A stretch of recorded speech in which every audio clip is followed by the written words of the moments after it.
Haleluya, salam sejahtera bagi kita semua. Apa kabar? Saya berharap kita semua dalam keadaan baik. Kembali lagi bersama Yesus Kuatku, mari kita renungkan firman Tuhan dan sebab firman itu adalah kekuatan dalam kehidupan kita. Mari kita berdoa. Bapa dalam sorga, di dalam nama Tuhan Yesus Kristus, terima kasih Tuhan untuk hari yang baru yang Tuhan beri bagi kami. Selalu baru rahmat-Mu dan firman-Mu adalah pelita bagi kaki kami, terang bagi jalan kami. Kami sambut renungan firman Tuhan pada saat ini di dalam nama Tuhan Yesus Kristus. Haleluya. Amin. Puji Tuhan. Bapak, Ibu, Saudara-saudari yang dikasihi Tuhan, renungan hari ini bertemakan lebih dari cukup.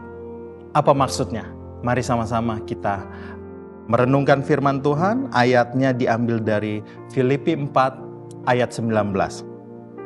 Filipi 4 ayat 19 katakan, Allahku akan memenuhi segala keperluanmu menurut kekayaan dan kemuliaannya dalam Kristus Yesus.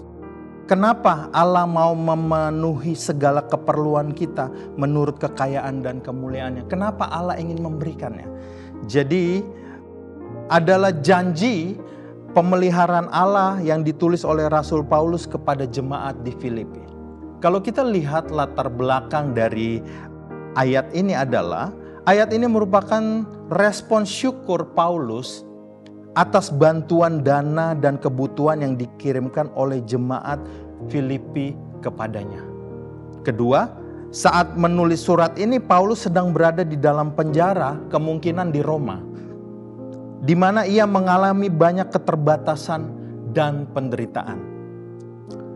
Ketiga, jemaat ini dikenal sangat bermurah hati. Jemaat Filipi ini terkenal sangat murah hati, meskipun tidak berasal dari golongan kaya. Kalau kita lihat latar belakang dari kota Filipi ini adalah banyak dari penduduk kota Filipi adalah para budak dan veteran perang. Nah, mereka berulang kali mengirim bantuan keuangan untuk mendukung pelayanan Paulus, termasuk saat ia di penjara. Apa yang membuat Tuhan mau memberkati kita, mau memberkati orang-orang yang ada di Filipi? Salah satunya ini, jemaat Filipi telah memenuhi kebutuhan Paulus. Sekarang Rasul Paulus ingin mereka tahu bahwa Allah akan memenuhi kebutuhan mereka. Apakah ini berarti Allah akan memberikan apa saja yang kita mau? Tentu saja tidak. Ia memenuhi kebutuhan kita, bukan keinginan kita. Ini adalah satu kata yang berbeda antara kebutuhan dan keinginan. Jadi bahwa ini Tuhan memenuhi apa yang benar-benar kita butuhkan. Apa yang baik untuk kita. Kalau kita baca di dalam Efesus 3 ayat 20 katakan, bagi dialah yang dapat melakukan jauh lebih banyak daripada yang kita doakan atau pikirkan, seperti yang ternyata dari kuasa yang bekerja di dalam kita. Jadi orang-orang Filipi telah memenuhi kebutuhan Rasul Paulus. Dan Allah akan memenuhi kebutuhan orang-orang Filipi atau jemaat yang ada di Filipi. Jadi orang-orang Filipi memenuhi satu kebutuhan yang diperlukan oleh Rasul Paulus. Tetapi Allah akan memenuhi semua kebutuhan. Jadi kita memberi cukup untuk waktu itu. Kalau boleh kita lihat apa yang dilakukan orang Filipi ini, jemaat yang ada di Filipi. Mereka memberikan apa yang diperlukan oleh Paulus. Tetapi Allah berjanji, Rasul Paulus katakan bahwa Allah akan memberikan semua kebutuhanmu. Jadi ini adalah janji pemeliharaan Allah. Kenapa Allah mau memberkati? Dan Allah tidak pernah mau berhutang. Rasul Paulus adalah hamba Allah. Dan Allah tidak mau dipihutangi. Seperti itu kurang lebih. Karena apa? Orang-orang Filipi begitu murah hati memperhatikan hamba-hamba Tuhan dalam pelayanan mereka. Dan Allah memperhitungkan ini. Kalau kita lihat contoh di dalam 1 Raja-Raja 17, di Sarfat pada waktu itu sedang terjadi dilanda kekeringan. Hujan tidak turun selama 3,5 tahun, bayangkan. Selama 3,5 tahun hujan tidak turun. Di wilayah Israel termasuk Sarfat pada masa Nabi Elia.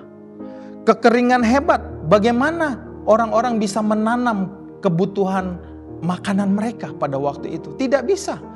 Karena kekeringan melanda Israel dan Sarfat pada waktu itu selama 3,5 tahun. Jadi kekeringan hebat ini terjadi sebagai hukuman atas penyembahan berhala. Ini peringatan Allah dan disampaikan langsung melalui firman Allah yang diucapkan oleh Elia. Jadi janda Sarfat memberi Elia makan pada masa kesusahan. Kita buka dalam 1 Raja-Raja 17 ayat 14. Sebab beginilah firman Tuhan Allah Israel, tepung dalam tempayan itu tidak akan habis, dan minyak dalam buli-buli itu pun tidak akan berkurang sampai pada waktu Tuhan memberi hujan ke atas muka bumi.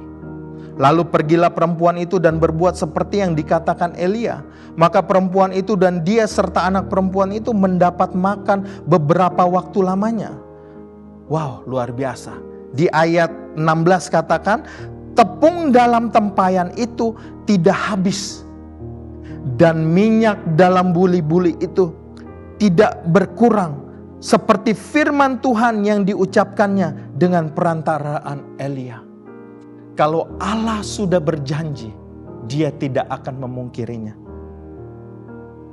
Paulus atau kami hamba-hamba Tuhan tidak mampu memberikan balasan apa yang jemaat Tuhan sudah berikan, umat Tuhan sudah berikan.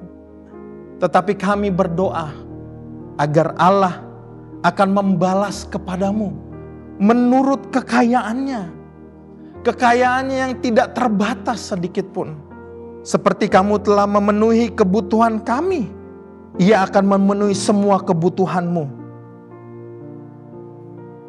Kami tidak bisa membalas, tetapi Allah kami, Allah yang kami sembah, pasti akan membalas segala kebaikan umat Tuhan.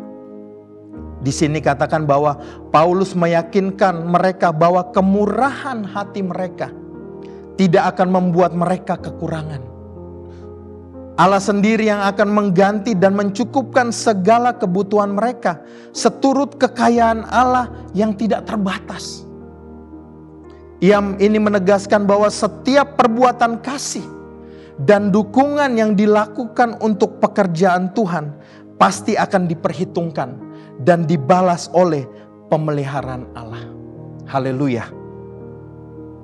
Pemeliharaan Allah lebih dari cukup. Tuhan Yesus memberkati kita semua. Bapa dalam sorga, hari ini Tuhan mengajarkan kami untuk memperhatikan pekerjaan Tuhan. Di balik itu semua, Tuhan tidak pernah berhutang. Dia pasti akan memberkati kami semua, orang-orang yang memperhatikan pekerjaan Tuhan dan pelayanan yang ada. Kami mau serahkan seluruh kehidupan kami ke dalam tangan Tuhan. Tolong kami untuk menjadi pelaku-pelaku firman-Mu ya Tuhan. Terima kasih ya Tuhan. Segala yang kami lakukan kami tahu tidak bisa membalas kebaikan Tuhan. Kalau kami ingat apa yang Tuhan Yesus lakukan di atas kayu salib untuk menebus setiap hutang dosa kami, itu semua lebih dari cukup ya Tuhan. Kalau kami berbuat baik kepada hamba-hamba-Mu atau kepada para pelayan Tuhan, ini adalah salah satu bentuk perhatian kami untuk membalas kebaikan Tuhan. Walaupun apa yang kami lakukan ini tidak bisa membayar kebaikan Tuhan. Terima kasih Tuhan. Inilah yang menjadi doa dan permohonan kami. Di dalam nama Tuhan Yesus Kristus, kami berdoa dan mengucap syukur. Haleluya. Amin. Bersama Yesus, aku kuat.